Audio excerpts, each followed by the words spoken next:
문학을 공부하는 방송 문학정독의 무스비입니다. 네, 반갑습니다. 은하입니다. 네, 저희는 지난 시간에 정지돈 작가님의 건축이냐 혁명이냐 라는 작품을 문학동네의 젊은 작가상 수상작품집 2015년 제6회 대상작을 다뤘었고요. 이번 시간에는 누구를 다루죠? 네, 이장욱 작가의 우리 모두의 정기보라는 그런 작품을 다루게 될 예정입니다. 네. 요분 어떻게 보셨어요? 굉장히 사실 정지돈 작가의 건축이냐 혁명이냐를 읽고 나서 이제 읽다 보니까 조금 이제 숨통이 트이는구나라는 생각이 조금 들었고요. 앞에 좀 실존 인물들이 많이 나오는 그런 소설을 읽어서 그런지 처음에 딱 이렇게 정기보라는 사람이 딱 등장을 하고 여기에서도 정기보하고 1972부터 2013 이렇게 써져 있어요. 양력이 나오죠. 네, 그렇게 나오니까 실존 인물인가 하고 또 네이버 검색을 해보는 없어. 네, 없어요. 이분은 허구입니다. 네, 이분은 허구인 분이고요. 네, 그런 생각이 조금 들었습니다. 네. 이 묘한 게요. 이게 작품 배열도요. 굳이 이 건축이냐 혁명이냐 이 밀도 높은 작품 이게 다 팩트를 다루고 있잖아요. 다루는데 그 뒤에 이제 이장욱 작가님의 우리 모두의 정기보 이건 팩트가 아니라 완전 허구의 인물 그렇죠. 가상인데 밀도가 앞의 작품보단 낮아요. 그렇죠. 되게 좀 그냥 쉽게 읽을 수 있는 맞아요. 작품이라서 그냥 술렁술렁 넘어갈 수 있는. 술렁술렁. 네. 근데 이분도 공교롭게도 정기보 이분도 건축 일을 잠깐 하셨고 네. 이거 일부러 이렇게 배열했나? 굉장히 공교롭죠. 네. 이게 좀 문학동네에서 편집자분이 좀 일부러 이렇게 배치를 했나 보다. 재밌게 센스가 있으시네. 네. 이런 생각을 했고요. 이건 또 앞의 작품과는 또 다른 매력이 있어요. 요 작품은 어떠셨나요? 전반적인 좀 인상이랄까요? 전반적인 느낌? 인상에 대해서 말하기 전에 일단 작가 소개부터 한번 하고 넘어가 볼까요? 좋습니다. 네, 작가는 이제 이장욱 작가인데 소설가이시기도 하고 시인이시기도 한 그런. 네, 제가 찾아보니까 동명이인인가라고 생각을 했는데 찾아보니까 같은 인물이더라고요. 그래서 1968년 출생이시고요. 그 고려대 노원어문학과 학사 졸업을 하셨고 문학 박사까지 하신 다음에 진짜요? 동국대 교수로 계세요. 이분은 달인이네. 굉장히 물론 모든 소설가들이 그러겠지만 이분은 특히나 언어를 매만지는데 시인들이 특히 그렇잖아요. 그렇죠. 단어 하나도 엄청 고심해서 쓰고. 그렇죠. 조정래 작가님이 그러셨죠. 언어를 다루는 데 있어서 가장 최고라고 할 수 있는 건 시인이다. 당연하죠. 라고 말씀하셨는데 저도 그 말에 정말 깊이 공감하는 한 사람으로서 굉장히 흥미롭게 생각을 했고요. 또 하나 또 포인트가요. 아까 정지돈 작가님이 1983년생이에요. 네. 이장욱 작가님은 1968년생이에요. 네. 차이가 거의 10년 이상 그렇죠. 나시죠. 네. 연배가 꽤 되시고 네. 이런 부분도 전 좀 눈길이 가더라고요. 네. 아무래도 삶의 연륜이 더 있을수록 경험도 더 많고 하니까 그런 생각이 들었습니다. 네. 이따가도 또 이 소설의 깊이에 대해서 있어요. 좀 얘기를 해볼게요. 네. 계속 얘기해 주시죠. 그러고 이제 인상에 대해서 말씀을 드리자면 저 같은 경우에는 처음 읽었을 때는 굉장히 술술술술 읽혔어요. 잘 읽히죠. 굉장히 술술술술 읽혔는데 제가 이거를 2번 읽었는데 2번째 읽다 보니까 계속 의문이 생기는, 계속해서 어떻게 보면 이 서술자가 이제 정기보의 평전을 내는 그런 얘기를 진행을 하는데 이 서술자는 정기보를 만나본 적이 없어요. 맞아요. 만나본 적이 없고 정기보에 대해서 계속해서 듣는 얘기들만 하는데 이거 중요해요. 듣는 얘기들만 하는데 그 얘기를 들으면서 이 서술자는 계속 생각해요. 너무 평범하다. 맞아요. 근데 의문이 드는 거죠. 평범한가? 맞아. 저도 그거 봤거든요. 네. 그게 이 소설의 포인트라고 생각해요. 맞아요. 약간 아까 그거 전에 봤던 건축이냐 혁명이냐는 오히려 이구라는 특별한 존재로 인식하는 사람을 평범하게 만들었다면 이번에는 정기보라는 사람을 계속해서 평범한가? 라는 의문을 들게 만드는 그런 네, 작품이라서 계속해서 의문을 갖게 되는 그런 인상이었습니다. 전 여기서 더 나아가서 저도 똑같은 생각을 했고요. 이건 관점이 두 가지로 나눠집니다. 처음에는 이 소설 전체가 이게 바뀌는데 이 정기보라는 사람을 평범하다라고 스스로 확신을 하고, 근데 이게 점점 좀 그 허물어지죠. 그 확신 자체가. 그렇죠. 그러니까 잘못된 관점을 정기보라는 누구나 평범하진 않죠. 따지고 보면. 어쨌든 평범하다고 단정 짓고 낙인 찍고 들어가는데 조금씩 알아가다 보니까 정기보는 평범하지만은 않았어. 뭔가 특별한 점이 있었어. 그거를 거의 마지막에 가서 이 사람이 깨닫죠. 그렇죠. 이게 두 가지 관점으로 볼 수 있을 것 같아요. 맞아요. 양쪽의 시각. 그래서 중간에 거의 끝부분에 이제 정기보의 죽음에 대해서 나오기 전에 그런 얘기가 나오죠. 이 글을 쓰는데 이 평전을 쓰는 거를 포기하려던 차였다. 맞아요. 라는 부분이 나오는데 그 부분에서 어떤 생각이 들었냐면 사실 평전을 쓴다든가 누군가의 이야기를 쓸 때는 그 사람에 대해서 관심을 갖고 애정을 가져야 되는 거잖아요. 당연하죠. 그런데 계속 이거를 보다 보면 이 작품을 보다 보면 약간 그 관심과 애정이 평범하다라는 그 이유 때문에 조금 부족했다가 맞아요. 그래서 이걸 포기하려고 했다가 정기보의 죽음이 조금 독특하잖아요. 그 독특한 지점에서 180도 바뀌어서 이 사람은 평범한 사람이 아니구나 라는 거를 인지하게 된 순간 이 사람이 이걸 써야겠다 라고 생각이 든 게 아닌가라는 생각이 좀 들었고요. 결정적인 장면들이 빛나는 순간들이 몇 군데 나와요. 맞아요. 그걸 좀 이따 이제 얘기를 해볼게요. 예, 정말 좋습니다. 저는 이거에 대해서 깊이 있게 들어가기 전에 꼭 해보고 싶은 말이 평범이 뭘까요? 그러게요. 평범, 무난하다, 상식적이다, 뭐 그런 얘기 많이 하죠. 근데 그런 것들이 일반, 보통, 그런 얘기를 하는데 글쎄요. 그게 오히려 그런 것들은 만들어낸 허구일 수도 있고요. 평범한 게 없죠. 그렇죠. 평범이라는 거에 기준이 정해져 있는 것도 아니고 굉장히 저는 사실 이 소설을 읽기 전에도 평범한 게 뭘까라는 생각을 좀 많이 하거든요. 근데 아무리 오랜 시간 생각해도 평범이라는 단어의 정의를 그렇게 딱 내리지 못하겠더라고요. 물론 사정적인 정의는 있지만 그 평범한 예를 들어서 평범한 사람이 무엇인지, 평범한 가정이 무엇인지, 평범한 친구 관계가 무엇인지 그런 거는 정해져 있는 게 아니잖아요. 없죠. 그냥 우리가 만들어낸 어떤 이데올로기인 건데 그렇죠. 이게요. 근데 이것도 무시할 수 없는 게 철학적으로 들어가면 좀 복잡한 문제가 되는데, 왜냐하면 객관과 주관, 우리는 객관적으로 되려고 노력해요. 맞아요. 저도 저 과제가 자기 객관화예요. 자기 거라는 건 남들이 나를 보는 시각으로, 남들이 봤을 때 내가 좀 별나지 않도록 다른 사람들을 배려할 수 있도록 내가 내 스스로 객관적으로 만들어가는 훈련, 노력이거든요. 이거 필요해요, 실제로도.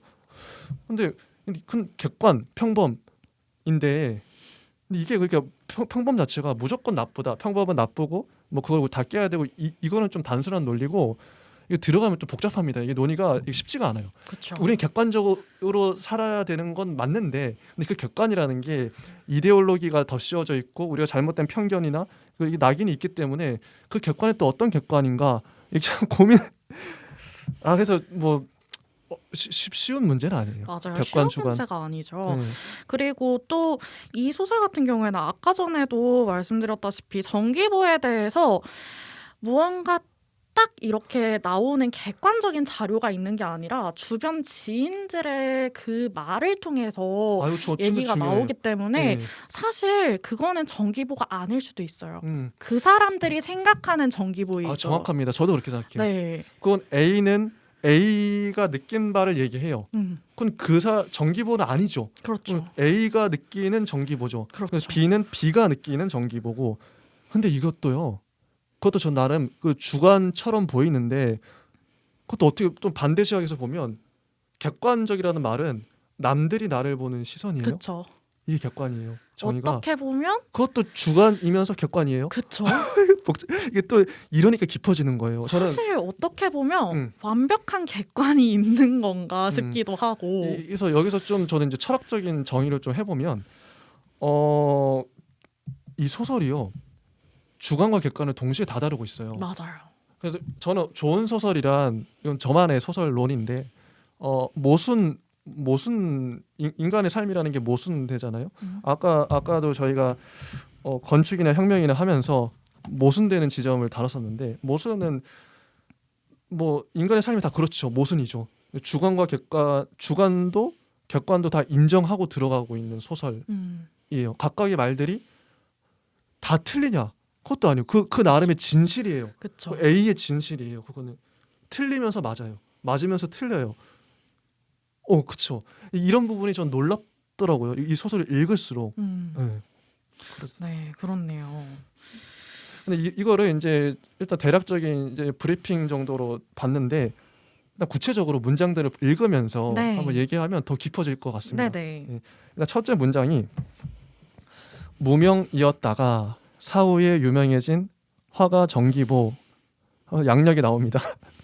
1972년, 2013년 정기보가 아닌 귀한 보물이라는 이름이고요. 의 인생은 놀랄 만큼 단조로운 것이었다. 여기 이 문장만 봐도 이 서술자의 화자의 그 시각이 드러나죠. 놀랄 만큼 단조로운 것이었다. 이게 편견이 들어가 있어요. 박아놓고 시작하는 거죠. 딱 낙인에 찍죠. 근데 이거를 두 번째 읽을 때 보이네. 나는 미술을 전문으로 하는 모 출판사의 다급한 청탁을 받고 화집을 겸한 평전지필에 착수했지만 특기할 만한 것이 없는 이력 탓에 고민에 빠졌다. 특기할 만한 것이 없는 이력. 이것도 이 화자가 이렇게 규정한 거죠. 네, 이미 그렇게 보고 들어가니까 특기할 만한 이력이 없다고 생각을 하는 거죠. 맞아요. 그래서 저는 이 부분이 조금 마음에 살짝 걸리더라고요. 그 다음 문단인데요. 정기보는 남들이 학교에 들어갈 때 들어갔고 졸업할 때 졸업했으며 인생의 중대한 결단 같은 것에 직면한 적도 없었다. 물론 학교에 들어갈 때 들어갔고 졸업할 때 졸업했을 수도 있죠. 그랬겠는데 인생의 중대한 결단 같은 것에 직면한 적도 없었다? 이거는 조금 위험한 추측이 아니었을까라는 생각이 조금 드는 대목이었어요. 왜냐하면 사람이 살아가면서 결단을 해야 하는 일이 사실 그런 말이 있잖아요. 인생은 그 벌스와 데스 사이에 선택이라는 그런 초이스라고. 얘기가 있는데 그런 결단이 과연 진짜 없었을까? 이거는 너무 좀 위험한 추측이 아니었을까? 너무 맞아요. 편협한 생각으로 정기보를 바라본 게 아니었을까라는 생각이 조금 들었어요. 그런 뉘앙스가 계속 이어져요. 얘는 정기보는 평범하다 가고. 근데 저는 그 와중에 아까 이제 이건 계속 이어지는 논인데요. 객관과 주관에 대한 얘기인데 이게 감동적인 게요. 이건 저의 맥락이에요. 정기보는 남들이 학교에 들어갈 때 들어갔고 졸업할 때 졸업했다. 이게 왜 감동적인지 아세요? 저한테? 왜냐면 되게 평범하고 무난한 삶을 살았다는 건데 한편으로 소설가라 저도 이제 나름 이제 뭐 작가의 꿈을 꾸고 있지만 이런 생각을 한 적이 있어요. 저도요 정기보랑 똑같아요. 이 제목도 우리 모두의 정기보인데 정기보는 평범하고 무난한 삶을 살았잖아요. 저도 그래요. 나도 남들이 초등학교 들어갈 때 들어가고 중학교 들어갈 때 들어가고 고등학교, 뭐 대학교, 군대 가고 이 특출날 게 없잖아요. 근데 그렇기 때문에 어떻게 보면 보편적인 뭐 일반적인 삶을 대한민국의 뭐 남자라면 누구나 다 겪는 삶을 산 거잖아요.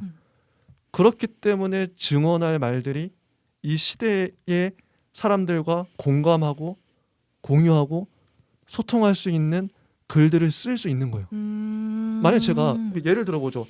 그래 평범하지 않았다고 쳐봐요. 초등학교 안 들어갔어? 그럼 초등학교에 대해서 쓸 수가 없어요. 뭐 조사해서 막 인터뷰 뭐 이렇게 나름대로 서치해서 쓸 수는 있겠죠. 그건 하지만 나의 진실, 내 경험의 진실은 아니죠. 그러니까 내가 초등학교 들어간 게, 남들 다 가는 초등학교 간 게 정말 소중한, 이게 평범한 게 특별한 경험으로 전환됩니다. 전환돼요. 남들이 학교에 들어갈 때 들어간 거 되게 값진 거예요. 그렇죠. 소중한 거, 진짜 정말 중요한 경험이에요. 이런 맥락에서 저도 결혼을 하고 싶고, 연애를 하고 싶고, 아이도 낳고 싶고, 이게요 뭐 나름의 각자의 다 이유가 있겠지만 내가 그걸 경험해 봐야, 저는 어떻게 보면 경험을 해봐야 하는 주의이기 때문에, 그래야 알기 때문에 내 몸으로 부딪혀야지. 그래서 정말 남들이 다 해보는 거 나도 그 무난한 삶을 살아내겠어. 그래야 나도 할 말 있지. 그래서 이 부분이요, 물론 이 작가님은 어떤 의도로 쓰신지 알겠어요. 지금 우리가 비판한 맥락, 근데 제가 봤을 때는 정말 빛나는 맞아요. 특별하거든요. 사실 저도 얘기를 들어보니까 이게 정말 그렇구나라는 생각이 드는 게, 평범한 삶이 사실 제일 어려운 거잖아요. 예, 중요합니다. 진짜 네. 중요해요. 정말 우리가 아무렇지도 않게 학교 가고 아무렇지도 않게 졸업하고 그런 일상을 보낸다는 게 사실 얼마나 값지고 감사한 일인지. 작가는 나름 어떻게 생각하냐면, 평범함 속에서 어떤 특별한 의미를 길어 올리는, 그쵸. 남들 다 초등학교 갔지만 그 같은 공간에 다 있지만 그 순간에서도 어떤 빛나는 순간을 포착할 수 있어야 된다고 생각해요. 그쵸. 그게 시인이고요. 그쵸. 이거 예를 들면 이런 거예요. 72쪽에 보면 이거 앞에 있는 건데요. 하지만 정기보가 태어난 후 말을 채워 배우기도 전에 그의 부모는 서울로 이주했다. 이주한 이유가 정말 독특해요. 그의 모친 말로는 별다른 이유는 없었다. 비가 부슬부슬 내리던 1974년 가을의 어느 아침, 지금은 고인이 된 부친이 가게 셔터를 열고 돌아서다가 차양 끝에서 톡톡 떨어지는 빗방울을 보았다고 한다. 그런데 그 빗방울에 얼비친 햇빛이 하도 애처로워서 문득 이사를 가볼까 그런 생각이 들었다는 것이다. 이왕이면 서울로? 하는 생각이 자연스럽게 따라왔는데 뜬금없다는 느낌보다는 왜 이제야 이런 생각이? 하는 기분이었다고 한다. 정말 독특하죠? 정말 독특하죠. 이 감수성. 저는 이게요. 여기서는 앞에 문장을 보면 문방구를 운영하시는 이 부모님, 정기보의 부모님이 그냥 평범하고 무난하게 묘사되는 것처럼 보이는데 이런 독특한 지점들을, 이게요, 화자는 당시에는 모르고 있어요. 하지만 화자도 부모님의 독특한 지점을 포착하고 있어요. 정기보도 물론 알았겠죠. 그 핏줄이기도 하고 나중에 들었겠죠. 이 말을 누가 전달했을까요? 이게 톡톡 떨어지는 빗방울을 보고 빗방울에 얼비친 햇빛이 하도 애처로워서, 이게 시적인 순간이고 어떻게 보면 인생의 터닝 포인트, 문학적인 순간이라고 봐요. 이런 순간을 포착한 거죠. 나중에 정기보도 이런 걸 포착합니다. 이런 순간들이 정말 빛나는 순간, 이 소설의 빛나는 순간인데 이거다. 맞아요. 근데 또 굉장히 재미있는 부분이, 저 같은 경우에는 이제 이 소설을 2번 읽었다고 말씀을 드렸잖아요. 첫 번째에는 서술자가 자꾸 정기보가 평범하다, 이런 얘기가 있어, 너무 평범하지? 이렇게 얘기를 하니까 이 얘기를 보면서도 평범하네 라고 생각이 드는 거예요. 또 세뇌돼가지고. 네, 세뇌돼가지고 저도 서술자의 시각을 갖게 돼버린 거죠. 그게 이분이요, 이장욱 작가님이 그것마저도 노린 것 같아요. 그런 것 같아요. 우리 독자가 이런 시각을 갖고 이렇게 편견으로 보게끔, 너네들도 뭐 정기보뿐만 아니라 다른 사람들을 볼 때도 이런 시각으로 보고 있지 않니? 스스로를 돌아보게끔, 맞아요. 성찰하게끔. 맞아요. 정말 탁월하죠. 정말 그런 생각이 딱 들었는데 풍자죠, 풍자. 다시 한번 읽어보니까 전혀 평범하지가 않은데? 라는 생각이 드는 거죠. 독특하잖아요. 정말 독특하잖아요. 누가 이렇게 생각하냐고. 사실 정말 뒤쪽에서 보면 저는 이제 계속 평범하다라고 계속 세뇌가 된 채로 읽다가 그 부분이 확 튀었던 부분이 많은 분들이 아마 이 우리 모두의 정기보를 읽고 이 부분을 굉장히 좋아하시고 이 부분을 필사를 굉장히 많이 하셨을 거예요. 이제 두 번째 여인과 헤어질 때 한 예. 얘기죠. 안녕, 아름다운 동화에서 한 페이지를 찢어냈는데도 이야기가 연결되는 느낌으로 그렇게 살아갈게. 맞아요. 이 말을 하는 사람이 어떻게 평범한가요? 맞아요. 안 평범하죠. 저는 제가 만약에 이 여인이었다면 물론 이 여인도 그렇다고 나와 있어요. 평생 정기보를 잊지 못할 것 같아요. 맞아요. 그렇게 나오죠. 맞아요. 그렇게 나오죠. 계속해서 정기보가 자신의 삶 속에 맴돌고 있고 그런데도 그중에서 몇 페이지는 찢겨나간 채로 그냥 맴돌고 있는 것 같다라고 이제 얘기를 하죠. 조영숙이. 정말 그럴 수밖에 없는 인물인 것 같아요. 그런데 한 사람의 뇌리에 그렇게 각인된 사람이 평범하다? 그거는 절대 있을 수 없는 일이라고 생각을 하거든요. 아까 이제 첫 번째 그 이사를 한 경위에 대해서 이것도 좀 주목되는 부분이요. 그 이제 정기보의 어머니가 아버지를 회상하시면서 쪽과 바람이 들었지? 라고 중얼거렸다. 그렇게 말할 때 그녀의 입가에는 쓸쓸한 미소가 살짝 스쳐갔는데 그녀 자신은 그걸 깨닫지 못하는 모양이었다. 요거 중요한 게 왜냐면 이제 이장우 작가님의 작가 노트도 읽어봤어요. 근데 이걸 쓰실 당시 이거 뭐 읽어드릴게요. 네. 이분이 어떤 상태였냐면 낙관주의자가 될 것. 이것은 나 자신을 세뇌하기 위해 되뇌는 금원 가운데 하나지만 불행하게도 나는 비관주의자의 피를 타고난 것 같다. 거기서 벗어나는 것이 매우 어렵다고 느낀다. 이 단편을 쓸 때는 비관적인 기분에 최대한 저항했던 것으로 기억한다. 이 좀 그래서 처음에 일독할 때는 저 어떤 느낌으로 읽었냐면 실실 웃으면서 봤어요, 소설을.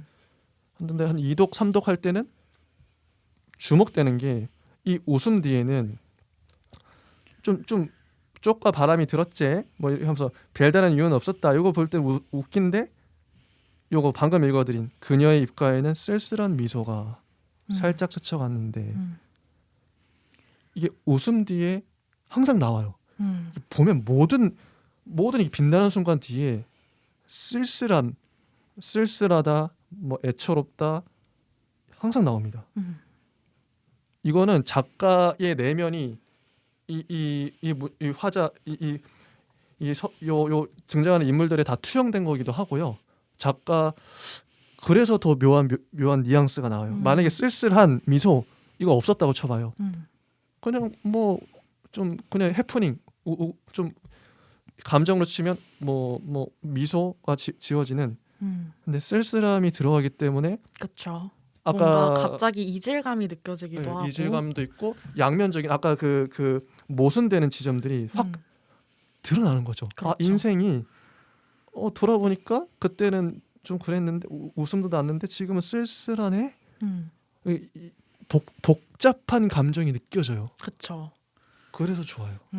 이 소설이 복잡한 감정. 쓸쓸한 미소 이것 때문에. 또 예를 들면 뒤에 73쪽에 보면 정기보의 고등학교 시절 담임 선생님이 매년 소설을 투고했다 했죠. 그 교사는 고질적인 우울증을 앓고 있었는데 우울증을 알아요.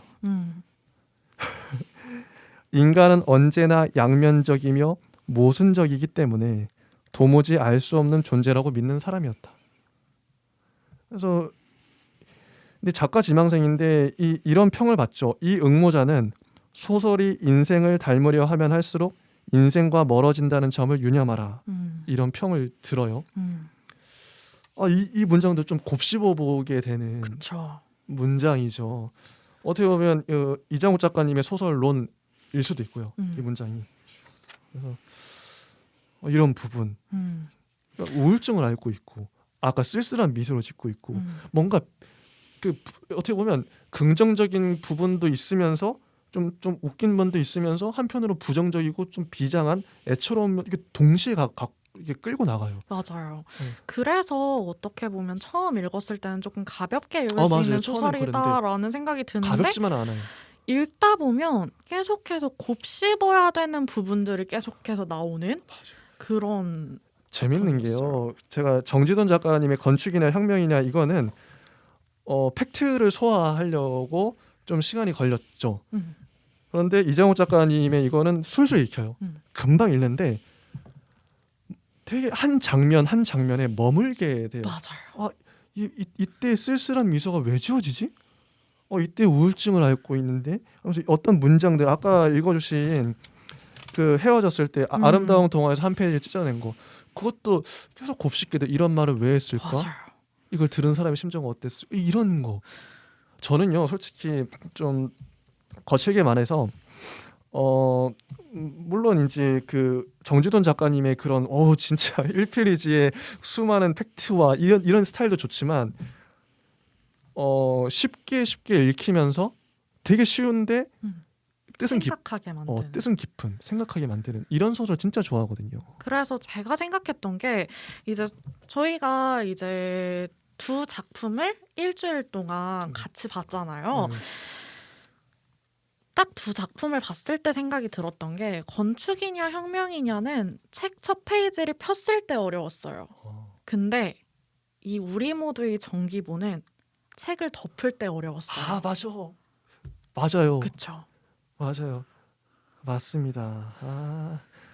건축이나 혁명이나는 읽으면 읽을수록 쉬워지는 맞아요. 소설이고요. 계속해서 찾아볼 수가 있으니까 쉬워져요. 쉬워져요. 근데 이해가 되니까. 정기보는 실존 인물이 아니란 말이죠. 정말 저는 사실 우리 모두의 정기보에서 절대 빼놓고 갈 수가 없는 부분이 정기보의 사인이죠.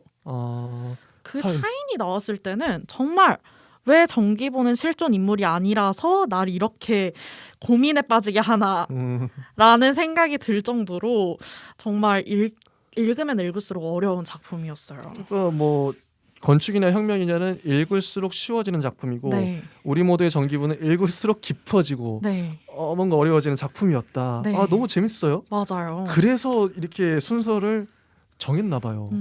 천재 아닌가? 편집자는 아무나 되는 게 아니다. 그리고 이제 우리가 얘기를 해보아야 하는 게 정기보가 사실 화가죠. 화가죠. 근데 이 정기보의 작품이 굉장히 독특해요.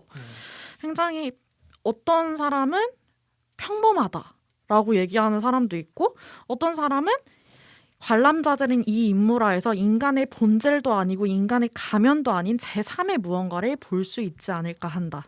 어쩌면 그것은 우리가 생각하는 것보다 훨씬 중요한 무언가를 담고 있을는지도 모른다라고 얘기를 하기도 하고 뭐 밑으로 쭉쭉 내려가다 보면 맞아요. 관람객들이 누구나 이건 어디서 만난 적이 있는 얼굴이 아닌가 그렇게 중얼거리며 친근감을 표시했다. 그리고 한참 후에 고개를 갸웃거리며 이렇게 덧붙이곤 했다. 이건 어딘지 나를 닮았는데? 라는 부분이 나와요. 맞아요. 이걸 보면서 이게 도대체 뭘 의미하는 걸까? 정말 그 화가의 작품을 보고 싶을 정도로 어떤 화가고 어떤 작품을 그렸기에 이런 평이 나왔을까라는 생각이 드는 그런 부분이거든요. 이 평이 정기보의 작품을 묘사하는 화가니까 묘사하는 글들이 여러 나오는데 인간의 얼굴, 인간의 인간다움이라고 표현하기도 하고 진짜 방금 읽어주신 이게 절묘한데요. 인간의 본질도 아니고 인간의 가면도 아닌 제3의 무언가를 볼 수 있다. 근데 본질도 아니고 가면도 아니야. 이렇게 그 알짜배기 그 핵심도 이 내면도 아니고 외면, 가면 어떤 그런 것도 아니고 제3의 무언가를 볼 수 있다. 나와요. 그리고 또 뒤에 보면 이 정기보 작품을 평한 게 은근히 많은데 눈이 있을 자리에 눈이 있고 코와 입이 있을 자리에 코와 입을 그린 것뿐 이런 문장이 은근 나오죠. 네. 근데 요런 식으로 묘사를 하고 그리고 정기보의 애인들에 대한 연애에 대해서는 좀 이따 한번 다뤄볼게요. 네네. 일단 작품에 대한 얘기를 했으니까 그리고 또 이 정기보를 알아본 외국인 평론가가 나오죠. 그렇죠. 이것도 이제 좀 그 어떤 권력 이제 그 언론에 대해서 비꼬는 풍자하는 뉘앙스도 강한 것 같아요. 맞아요. 클레멘트 그린버그를 잇는 뉴욕 평단의 거장 빈센트 호커의 주목을 받아 세계적 작가로 거듭난 아시아의 천재. 이런 문장 어디서 많이 봤어요, 우리가. 그게 바로 자기 자신일 줄은 예측하지 못했으니까 말이다. 빈센트 호커는 오하이오 출신으로 2000년대 이후 뉴욕 현대 미술을 이끌어온 독보적인 미술 평론가이다. 이 사람이 알아봤다는 이유만으로 모마의 그러니까 뉴욕 현대 미술관에 이제 이 큐레이터에게 추천했다는 이유만으로 이 사람은 아시아계에는 정기보가 유일했다. 뭐 중국의 인권 상황에 대해 뉴욕 화단의 항의 표시였고 무명의 한국 작가가 포함된 것은 모마의 재정적 후원을 약속한 한국 대기업을 고려한 결과라는 확인되지 않은 소문도 있고요. 근데 평가한 게 90쪽에 보면 이 빈센트 호커의 평이 나오는데 이거 한번 읽어드릴게요. 설치, 개념 및 비디오 아트가 주도하는 현대 회화에서 프랜시스 베이컨과 루치안 프로이트의 신표현주의 이후 정기보만큼 회화의 구상적 본질에 도달한 화가는 없었다. 캔버스로 선택된 낡은 옷과 버려진 침대보는 고도로 계산된 정기보의 페이셜 이미지와 절묘한 화학작용을 일으킨다. 일본의 모노화를 비롯한 탈관주의의 동양적 흐름에 휩쓸리지 않고 잭슨 폴록의 드리핑이 대변하는 소위 과정의 미학에 종속되지도 않으면서 정기볼은 인간의 얼굴을 보편적 궁극의 상태로 밀고 간 유일한 작가라고 할 만하다. 우리가 아시아에서 길을 찾아야 한다는 것을 증명하는 화가 그것이 정기보인 것이다. 요 평 읽으면서 솔직히 어떤 생각 드셨는데요? 뭔가 전문 용어도 엄청 쏟아지죠. 그렇죠. 뭔가 그럴싸하게 썼는데 저는 사실 위험한 발언일 수도 있는데 이 해석도 그렇고 여기에서 나오는 정기보의 작품에 대한 해석도 그렇고 어떻게 보면 배보다 배꼽이 클 수도 있겠다라는 생각이 조금 들었어요. 사실 정기보 작가의 화가의 이 작품들에 대한 얘기를 보면 굉장히 평범하고 정말 여기에서 나왔죠. 특정 별다른 미적 특장이 없음이라고 이렇게 얘기가 나오는데 그렇기 때문에 이 서술자가 정기보를 오히려 평범한 쪽으로 밀고 나갔을 수도 있겠다라는 생각도 들면서 이 평범한 작품 속에서 사실 무언가를 찾아내는 것도 우리 관객들이나 평론가들이 해야 되는 일이 아닐까라는 생각이 들면서도 그런데 그거를 얘기를 하면서 왜 서술자는 그거를 캐치하지 못했는가라는 생각도 들어요. 그 화가의 작품은 정말 평범하고 별다른 미적 특장이 없는데도 불구하고 그렇게 평범하지 않은 그런 평론을 듣고 그런 것들을 얘기를 하면서 왜 정기보의 삶은 평범하다라는 틀에 갇혀 있었나 라는 생각도 조금 들기도 해요. 맞아요. 또 이런 말까지 나와요. 부재하면서 존재하는 화가. 맞아요. 죽은 채로 미래가 된 화가. 무상의 터치가 창조하는 급진적인 전이성으로 인간을 재해석한 화가. 그런 표현들이 정기보를 수식하기 시작했다. 어디서 많이 봤던 언론 플레이인데 아 너무 거창하죠. 거창하죠. 네, 이런 말들 한번 뜨기 시작하면 이렇게 막 붙죠. 그렇죠. 뭔가 말을 그리고 만들어서. 굉장히 극적이잖아요. 어떻게 보면 인정을 받기 시작했는데 자살으로 추정되는 죽음이다. 그러니까 죽음에 대해서도 은근히 길게 나오거든요. 맞아요. 그건 이제 좀 이따가 한번 죽음에 대해서도 얘기를 해보고 맞아요. 일단 이런 거 그리고 또 얘기를 안 할 수가 없는 게 정기보의 연인들에 대한 얘기를 좀 해봐야 되는데 네. 이게 재밌는 게요. 화가의 인생을 알겠다고 하는데 연인들에 대한 서사가 은근히 네. 많이 나와요. 구체적으로 나와요. 네, 왜 그럴까? 이거 왜 이렇게 연애사가 그 작품에 그렇게 결정적인 영향을 미쳤다고 생각을 했나 싶기도 하고 뭐 실제로 영향을 줬긴 줬겠죠. 그렇죠. 영향을 줬긴 줬겠죠. 근데 왜 연애사인가 하필? 저는 약간 정기보라는 사람이 어떤 사람인지를 보여주기 위해서 연애사를 얘기를 했다고 생각을 했어요. 왜냐하면 우리가 아까 전에 얘기했던 정기보가 결코 평범하지 않은 인물이다라는 거를 알려주기 위해서 조영숙에게 했던 말을 가지고 온 듯한 그런 느낌도 있었고요. 그리고 저는 약간 생각을 많이 해봤던 게 쌍둥이 얘기가 나오잖아요. 나오죠. 쌍둥이 얘기를 굳이 왜 넣었을까? 정기보가 실존 인물이라면 쌍둥이 이야기가 나와야겠죠. 실제로 만났으면. 근데 이 사람은 허구의 인물인데 그렇다면 작가는 왜 쌍둥이를 사랑했다라는 이야기를 넣었을까라는 생각을 좀 해봤어요. 분명 상징적 의미도 있습니다. 그거 그쵸. 하나씩 다 볼 필요가 있는데요. 네. 저 근데 이게 재밌는 게요. 만약에 우리가 어떤 실제 작가의 인생을 역추적, 뭐 작품이 나오게 된 계기를 역추적한다.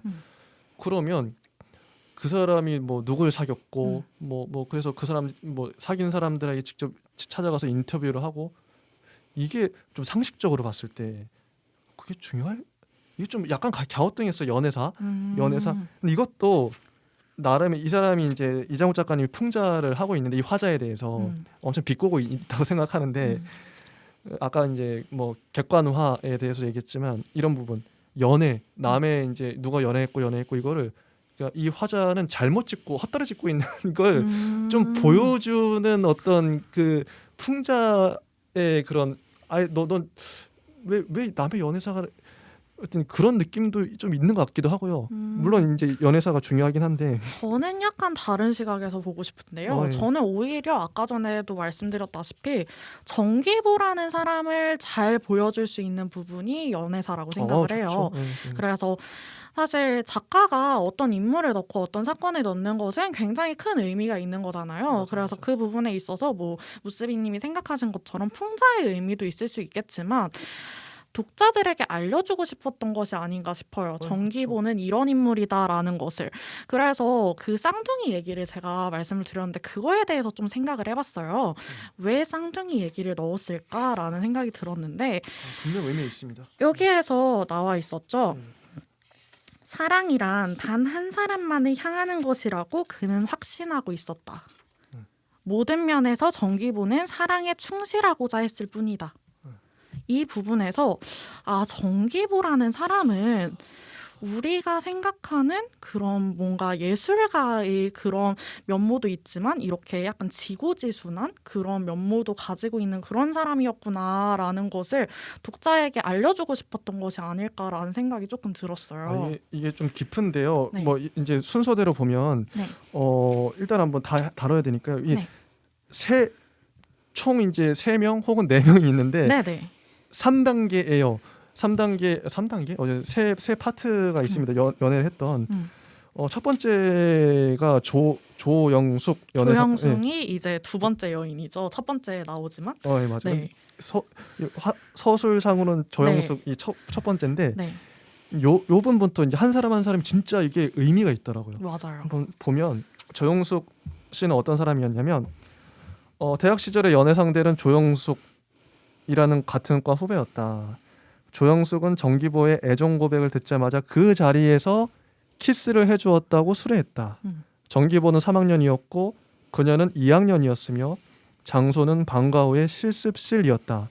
그는 실습용 앞치마를 두른 채 조영숙의 입술을 허겁지겁 핥았다. 그녀의 허리를 감싸 안고 놓지 않았다. 그때 그 사람 온몸을 부들부들 떨더라니까요. 그게 귀여웠지. 너무 진지하고 순진하달까? 그렇게 말할 때 조영숙의 표정에는 약간의 자부심과 함께 회상하는 사람 특유의 습기찬 눈빛이 스쳐갔다 하면서 적나라한 묘사가 뒤에 나옵니다. 이 부분을 읽으니까 약간 그런 생각도 다소 드네요. 지나칠 만큼 세세하게 묘사했다는 문장 나오죠. 네, 이 부분을 읽으니까 네. 이거 왜 이렇게 했을까요? 그런 생각, 무스비님의 생각도 정말 일리가 있다고 생각이 드는 게 네.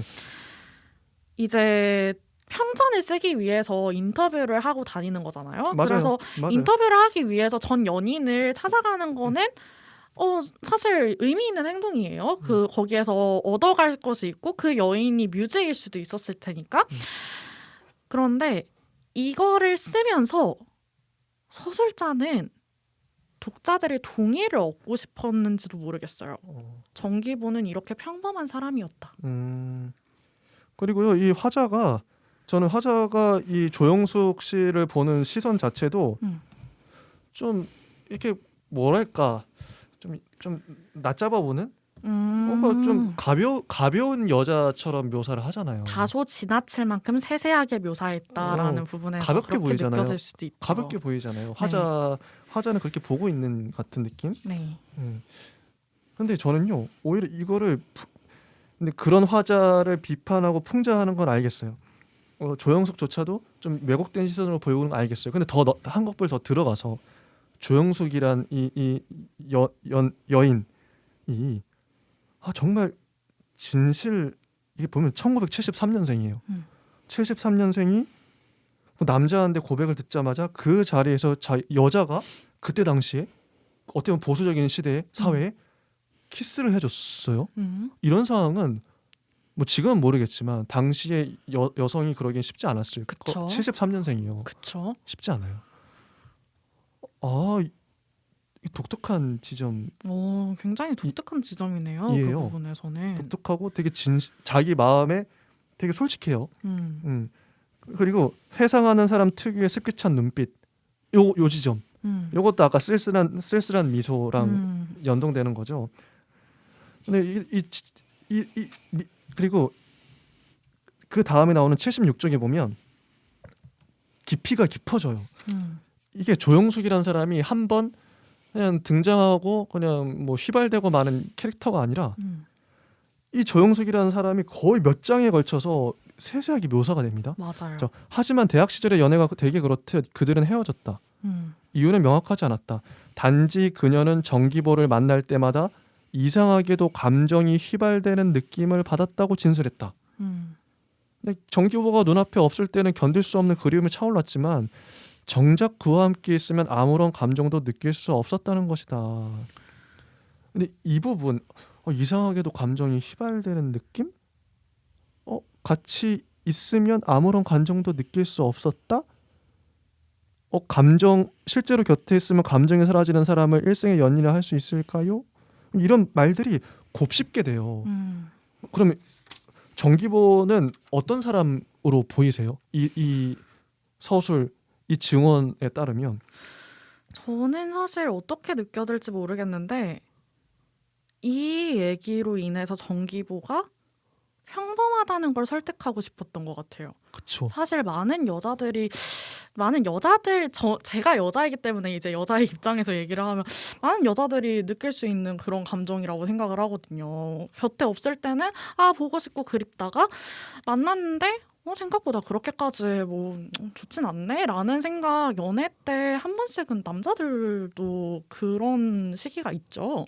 그런 게 있다고 생각을 하는데 그런 것을 느꼈다고 얘기를 하는 것 자체가 이제 조금 정기보도 평범한 연애를 했다라는 거를 조금 설득하고 싶었던 게 아닐까라는 생각이 조금 들었어요. 그렇기도 하고요. 저는 어떤 생각을 했냐면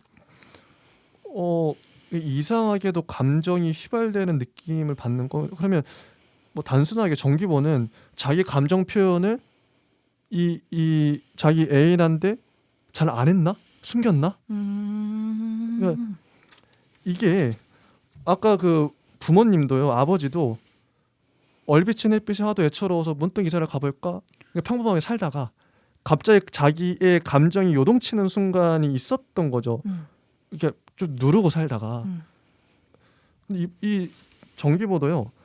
자기가 키스를 한 게 아니라 조영숙이 먼저 키스를 해줬어요. 그때 자기 감정이 살아났겠죠. 어떻게 보면 되게 소심하고 좀 억눌린 사람이었나? 그래서 아무런 감정도 느낄 수 없었던 건가? 이게 막 상상을 하게 되더라고요.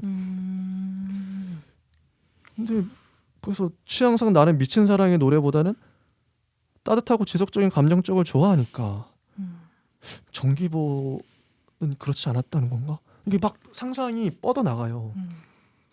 그러면서 이제 나오죠. 그러면서 인생을 아는 사람 특유의 쓸쓸함을 느끼는 것 같았다. 이 문장이 왜 나왔어? 그러니까 쓸쓸함. 이래서 또 깊어지죠. 쓸쓸함. 음.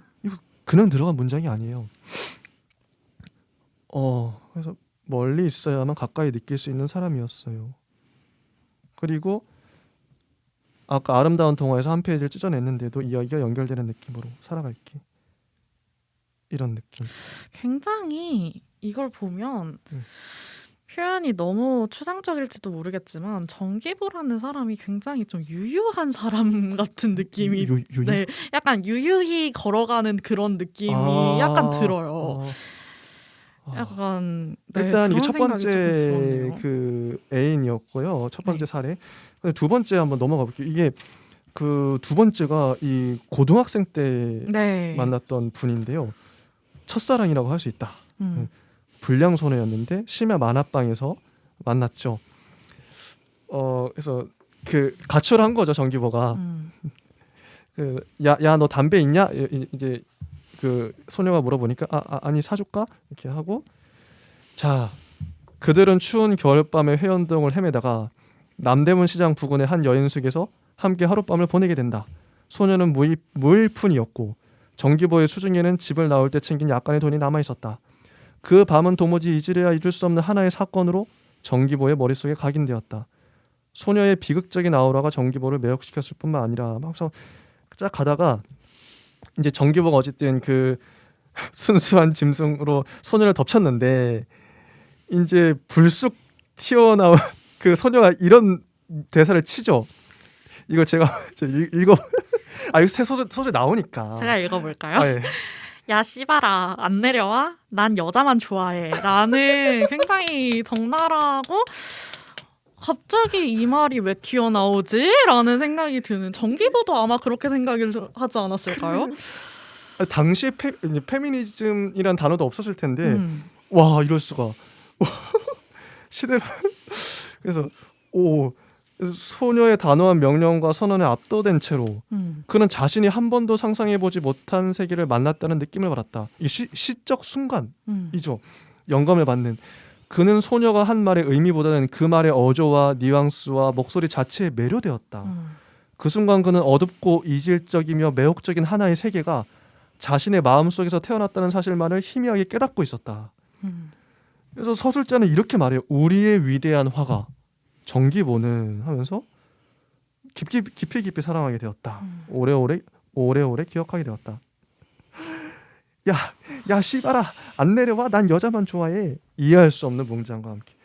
이게요 이 결정적 순간이었던 거예요 정기보한테. 그렇죠. 정말 이게 좋았어요 전 이 장면이. 정말. 근데 보면 이게 재밌는 게 아까 첫 번째 우리 사례도요. 그 여성분이 먼저 다가와서 키스를 했을 때 얼마나 짜릿하고 좋았을까. 그 정기보한테는 그 결정적 순간이었겠죠. 평생의 기억에 남을. 그리고 아까 이제 우리 말씀하셨던 그 두 쌍둥이. 네. 이것도 한번 이제 어쩌다 보니까 두 자매의 쌍둥이인데 좋아하게 됐어요. 좋아하게 됐는데 이런 그들은 정기보와 함께 있으면 캐시미어 모포로 몸을 감싼 듯한 편안한 감정에 빠져들 수 있었다. 정말이지 부드러운 늪에 빠져드는 느낌이랄까요? 라는 것은 언니의 말이었고 동생 쪽은 다소 관념적인 표현을 써서 이렇게 설명했다.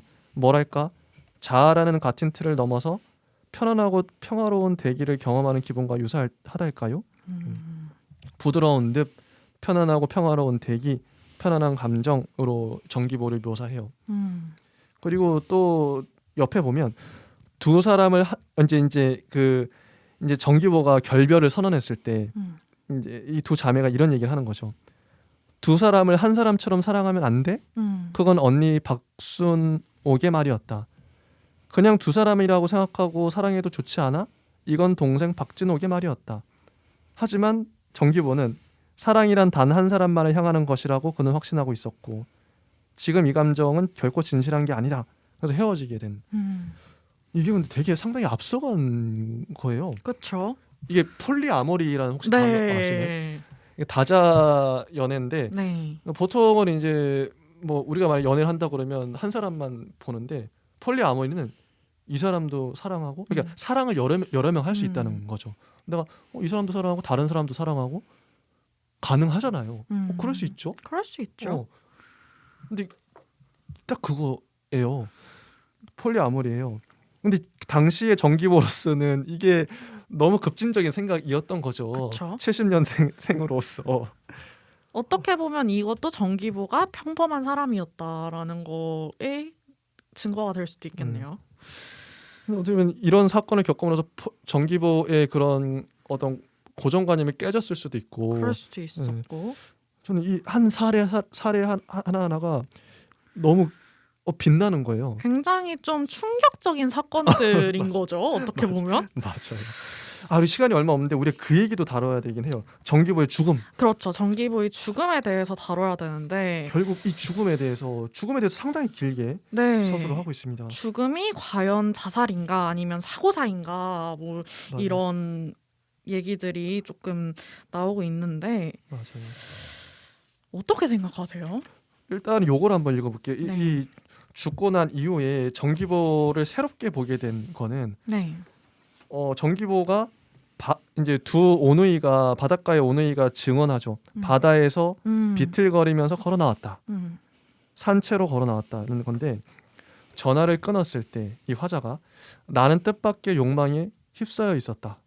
멈췄던 심장이 뛰는 것 같은 느낌이었다. 정기보의 시신을 직접 볼 수 있다면 평전을 시작할 수 있을지도 모른다. 그 시신은 정기보에 대한 기나긴 글의 유일한 출발점일지도 모른다. 그런 생각이 머릿속에 차올랐던 것이다. 그것은 나로서는 갑작스러운 열망이라고 할 만했다. 영원한 탐구열이라고도 표현하고요. 이게 이제 정기보가 느꼈던 어떤 시적 순간과 같은 그 정기보의 부모님 아버지가 이사 가야겠다. 그때 느꼈던 그 감정, 이 순간인 거죠. 뜻밖의 욕망이 정기보 만나보고 싶은데 그 시신이라도 보면 내가 글을 쓸 수 있을 것 같아. 이게 글을 출발할 수 있는 유일한 지점 이거다. 그러니까 누구나 근데 이 소설은 그래서 어떻게 보면 창작론일 수도 있는데 이런 빛나는 순간을 누구나 경험을 하고 우리는 살면서 문득 이런 때 있잖아. 살면서 너무 아름다운데 아니 막 어떤 감정이 끌어오르는 그게 뭐 사랑의 순간이 사랑할 때 그런 감정이 끌어오르기도 하죠. 이런 걸 잘 포착한 소설인 것 같기도 해요. 저도 이런 순간이 있었고 그래서 저도 생각을 했던 게 처음에는 정기보의 사인이 도대체 뭘까라는 거를 굉장히 고민을 많이 했는데 계속해서 생각하다 보니까 그게 과연 중요할까라는 생각이 들더라고요. 맞아요. 결국에는 이 서술자 같은 경우에는 정기보라는 사람을 굉장히 평범한 사람으로 인식을 하고 있었는데 그의 죽음과 뭐 시신이 돌아오는 그 과정에 있어서 특별함을 본 거잖아요. 그 특별함을 보는 순간 정기보는 더 이상 평범하지 않은 사람이 돼버린 거죠. 맞아요. 그래서 사실 사인이 중요하다기보다는 뭐 자살일 수도 있을 테고 실족사일 수도 있을 테고 그 사인이 중요하다기보다는 그 안에서 이 서술자의 인식이 어떻게 변화하는지가 중요한 작품인 것 같아요. 그러니까 이제 고정관념에 쌓여 있던 서술자가 점점 해탈해가는 과정을 이건 그리고 있다. 네. 근데 마지막에 그래서 나오는 문장이 우리 모두의 정기보를 말이다. 그래서 우리 모두 네. 정기보 이게 이 제목에 대해서 어떻게 생각하시나요? 다 이제 좀 나름 해석을 해봤는데 네, 저는 사실 이제 대화를 나눠보기 전까지는 도대체 이 제목이 우리 모두의 정기보 왜 우리 모두의 정기보일까라는 생각을 계속하면서 계속 여기에 제목의 이유라고 써놓고 여기에 네모 치고 동그라미 치고 이러고 있었어요. 네. 근데 그냥 사실 지금도 말로 논리적으로 풀어내진 못하겠는데 계속 얘기를 하면서 말을 하다 보니까 정기보가 정말 걸어 나온 것 같은 느낌이 들었어요. 정말 내 앞에 존재하는 사람인가? 라는 생각이 딱 들더라고요. 그래서 우리 모두의 정기보, 우리가 모두 볼 수 있는 그런 사람 정기보라는 뜻으로 이 제목을 짓지 않았을까라는 생각이 들었어요. 평범하게 보이지만 특별한. 네. 근데 누구나 그렇다는 거죠. 그렇죠. 누구나 정기보라는 거죠. 그렇죠. 네. 그래서 당신도 당신의 그 특별함, 평범한 속에 있는 특별한 가치를 깨닫고 그 시적 순간을 깨닫고 그런 우리가 소설을 쓰든 어쨌든 자기만의 어떤 그 불타오르는 그런 그 감정들을 붙들고 한번 살아내보자 이런 느낌, 그런 뉘앙스. 그리고 또 다른 사람을 볼 때도 맞아요. 네 그렇게 제한하지 말고 맞아요. 그런 것들을 좀 꼬집어주는 그런 작품이 아니었나라는 생각이 들었습니다. 탁월한 게 그래서 저는 이제 이장욱 작가님의 소설이 1회에도 나오는데요. 변희봉이라는 제목으로 나와요. 이 작품도 재밌는 게요. 자, 변희봉 사람 이름이에요. 그러니까 이 변희봉에 대해서 이제 어쨌든 사람이고 이장욱 작가님이 이 우리 모두의 정기보도 사람 이름인데 이 사람 이분은 사람에 대한 애정이 넘쳐나는구나. 어떤 인물을 집요하게 붙들고 묵상하고 생각하고 하루 종일 이제 정기보는 어떤 사람일까? 이제 실제로 작가 노트에도 나와요. 그 한 사람 붙들고 늘어지는 거죠. 그 한 인물에 대한 애정이랄까요? 이분은 그래서 어떤 스토리로부터 시작하는 게 아니라 소설가마다 다르겠지만요. 어떤 발상일 수도 있고, 근데 인물로부터 소설을 시작하는 인물로 시작해서 인물로 끝나는 소설을 쓰는 작가가 이장욱 아닌가 이런 생각이 들더라고요. 요즘 두 번밖에 안 봤지만 그렇습니다. 혹시 마지막으로 하실 말씀 있으실까요? 이 작품에 대해서? 이 작품에 대해서 얘기를 하자면 그냥 정말 아까 전에 얘기했다시피 정말 책을 닫는 순간 어려워지는 작품이었고 정말 깊어요. 깊어요. 그리고 제가 아까 전에 이제 건축이냐 혁명이냐 얘기를 할 때는 정말 말을 많이 했는데 이번엔 생각을 많이 했어요. 얘기를 좋다. 하다 보니까 생각을 많이 내가 놓치고 있었던 부분이 정말 많았구나라는 생각이 들더라고요. 처음에는 이거 쉽게 읽으니까 엉성한 작품이네 생각하다가도 느낌이 인상이 그렇잖아요. 네. 근데 다시 읽을수록 아까도 한 문장이 빛나는 문장들이 있어요. 맞아요. 쓸쓸한 미소 이런 것들 보이는 거야. 제 생각이 엉성했던 거였어요. 그래서 가벼운 작품이 아닌데? 정말 집에 가서 다시 한번 읽어봐야겠다. 놀랍더라고. 이장욱 작가님이 정말 잘 쓰시는구나. 네, 정말 어떻게 보면 다시 한번 읽어보면 이 영상을 보면서 이불킥을 하지 않을까라는 그런 생각이 드는 그런 작품이었습니다. 이장욱 작가님의 변희봉도 꼭 읽어보세요. 네, 알겠습니다. 정말 좋습니다. 네. 여기까지 하고요. 저희는 다음 시간에 다음 작품으로 또 돌아오도록 하겠습니다. 감사합니다. 네, 감사합니다.